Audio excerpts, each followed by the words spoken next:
Railway स्टेशनला जायचंय. किती वेळ लागेल? अहो 5 मिनिटात जाणार. चिन्नस्वामी मुत्तस्वामी नाव घ्यायच्या अगोदर तुम्हाला सोडणार. का तुमच्या मागे वाघ लागलाय? आणि समजा खरंच तुमच्या मागे वाघ लागला तर? मग मी त्या बिल्डिंग वर जाणार. आणि बिल्डिंगच्या टोकावर पण वाघ आला तर? मग मी डोंगरात जाणार. आणि डोंगरावर पण वाघ आला तर? मग मी खोल समुद्रात जाणार.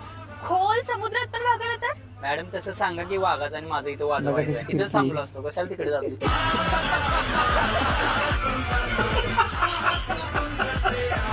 अहो मॅडम टाइमपास नका करू, मला पण गडबड आहे. मला आज दवाखान्यात जायचंय.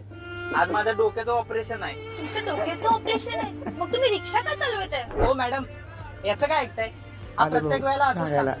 डोक्याचं ऑपरेशन करायचं म्हणतो आणि हॉस्पिटलला जातो. डॉक्टरकडून केस कापून घेतो. केस कापून झाल्यानंतर दवाखान्यातून पळून जातो.